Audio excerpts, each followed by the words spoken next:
Great. All right, so my name is Amy Jarecki. I am on the board of directors here for the Whitewater Valley Pro Bono Commission, and I was actually a bankruptcy attorney. So I graduated law school in 1991, and I then went and worked with Tom Scott. He's a bankruptcy attorney in Indianapolis, so I learned the ropes directly from him. And then I came here back to Richmond, and I opened up my own law practice. It was kind of a thing that was familiar to me because my dad was a dentist for many, many years. And so I just wanted to give back to the community. But I always just practiced bankruptcy law. And I chose to just do consumer debtor Chapter 7 bankruptcy. We'll talk about this in a little bit. There's also a consumer debtor Chapter 13 bankruptcy. But I chose to do Chapter 7. And I did that here in Richmond all the way through 98, 99, 2000 is about when I got out of it. And then I went back into it for a brief time period, a few more years, and then got out of it and decided to pursue a career in the medical field.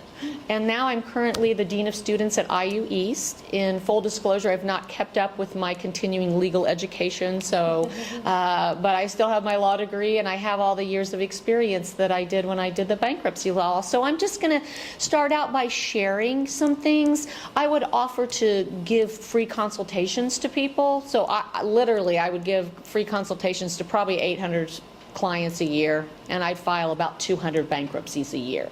So things I want to share are just some common things that I've heard over the years that I know are still relevant now, because I still am out in the community and still hear what people say. So a lot of times I would hear that people, number one, they felt ashamed. So they would come, and I actually would have grown men crying in my office.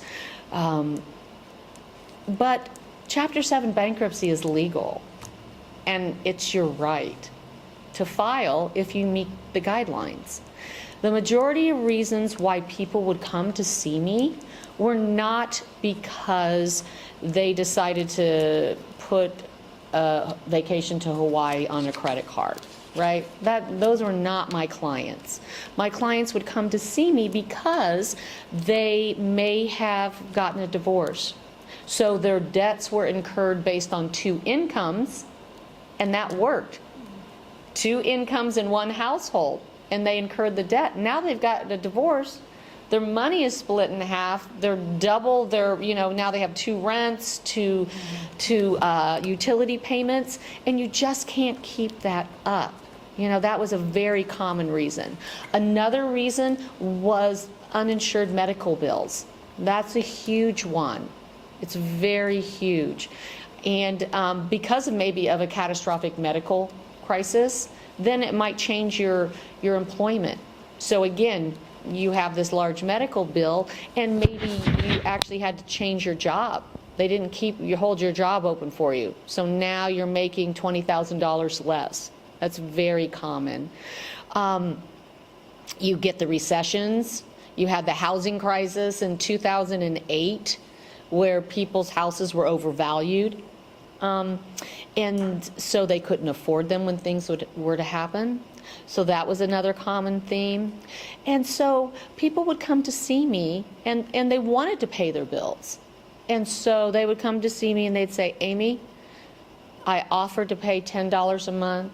I showed them what I made and what I needed to spend on my family, but they wouldn't accept $10 a month. That is a common fallacy. I would hear that from people in the community all the time. Well, they don't need to file bankruptcy. The creditor has to accept $10 a month or $5 a month or whatever they have to pay. No. If you're not paying enough to the creditor, say you owe a creditor $10,000 and you offer to pay $10 a month because that's all you have, they don't have to accept that. They can take you to court, and they can, once they take you to court, if they get a judgment against you, then there's the potential to garnish your wages. So that's another reason why people would come to see me, because their wages were being garnished And once that happened, they could not put food on the table for their families, and they were not able to go ahead and pay their rent or their mortgage payment. So that was another common reason. They're like, Amy, I tried to work with them, and now they've taken me to court, they're garnishing my wages, and I'm unable to maintain that, plus maintain a roof over my head. So I always try to do my due diligence to dispel those kinds of myths. Well, this person just didn't want to pay their creditor because they could have paid this amount. When I'm like, no, that's not the case. So I encountered a lot of those types of scenarios. So I would work with clients, and sometimes there were clients that were able to do what was called a Chapter 13 bankruptcy, and that was where clients were able to pay a percentage of their debt back, and they would categorize the debt as unsecured and secured debt. I chose not to do the Chapter 13 bankruptcies because they could last anywhere from 3 to 5 years. And so I would pass those along. I would say, you know what, it looks like you do have some money here to pay something back to your creditors. And I would refer them on to a bankruptcy attorney that not only did Chapter 7, but specialized in Chapter 13 bankruptcies. I truly, my passion were for the clients that truly just could not afford to pay back their creditors. And once a client would come in, I would give them the free consultation. If they decided that they wanted to go ahead with it and they would pay me a retainer, then they could get some immediate relief, at least from the creditor calls. A lot of clients, their blood pressure would go up by the creditors calling, or the collection agencies more than the creditors. If it gets to a certain extent, the debts are turned over to collection agencies, and that's where you would get multiple calls. Even within the guidelines of what creditors are allowed to do, the collection agencies specifically, it still can be difficult for somebody that's working and then comes home, and then all of a sudden the collection agencies are calling and they're trying to get food on the table for their children, and it really can cause strife. And so once a client paid a retainer fee and they knew they were going to go ahead with the bankruptcy, then they could tell the creditors and the collection agencies to call my office. And that, I enjoyed giving people immediate relief. And then after that, the clients would make payments because they had to pay an attorney fee, and in addition to that, they had to pay the court filing fee. Those have changed throughout the years, but that's something that a bankruptcy attorney could tell you about. Like I said, I know that has changed, the amount that you require to the filing fee. But those are just some general things that I would get. Also, people would say, well, I can't file bankruptcy because I'm going to lose my house or I'm going to lose my car. So a couple of things with that. Those types of things are usually secured creditors, which means if your house is not paid off in full, you have a mortgage, that's considered a secured creditor. A car, if it's not paid off in full and there's a lien against it and you're paying on that, or if you put your car title up as collateral for a loan, those are considered secured creditors.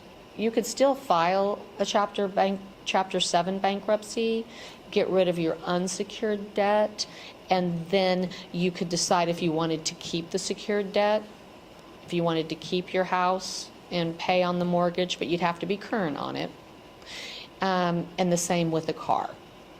So there are ways to keep things that are secured and continue to make payments on them.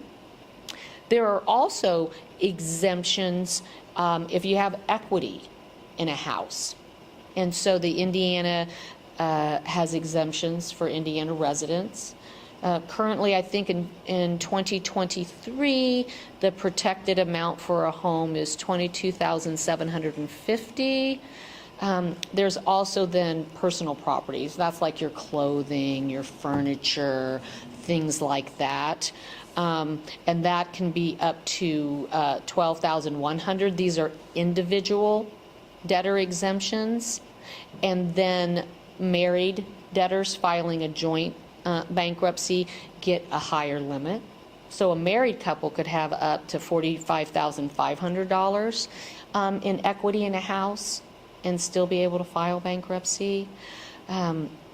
So those are some things that specifically a bankruptcy attorney can cover with you. But I just wanted to get the basic information out because so many clients wouldn't even come through the door, or they would come for that free consultation and they just were sure that they were going to lose their house or lose their car and lose things. And so if you're afraid of something like that, I would highly suggest going in for a consultation. There are many attorneys, I believe, that still offer free consultations, so that's something that you might want to take advantage of. Just know everything. Don't assume. There's a lot of, I call misinformation, just like with the, oh, they can't garnish your wages as long as you're making an attempt to pay a debt is a falsehood. There are also a lot of, I call them wives' tales, about losing things. Okay, so those are definitely some things to consider. Some other things that people have come to me with, they would always say, I can't believe I still owe on this car. I gave it back. I knew I couldn't afford this car. I gave it back to the creditor, and now they still say I owe this money. Why do I owe money? I gave the car back. Well, what happens is if you have a loan on that car for $25,000 and you can't afford it anymore and you surrender the car back, they will sell it at auction and they only got $8,000 for the car. So now you owe the difference between the $25,000 minus the $8,000 plus attorney's fees, and you don't even have the car. So I've had some people come and file bankruptcy just on 3 debts because they were upside down to begin with in the car. And upside down means that you traded something in. So I go to see Felicia and I want to buy a car. And she says, okay, I'll give you a trade-in on your car. I'll give you $10,000 trade-in on your Honda Civic. I already owe $15,000 on the Honda Civic, and she's only giving me $10,000 for trade-in.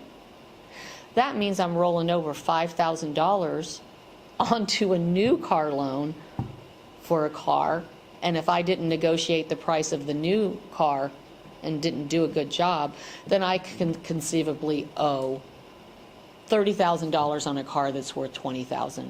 And then I can't make the payments, and then you're getting rid of it, and then you're really what's called upside down. So that was another common reason that people would come to me to file bankruptcy.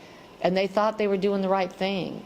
How can they make me owe this money when I turned my car in? Because I knew I couldn't afford it.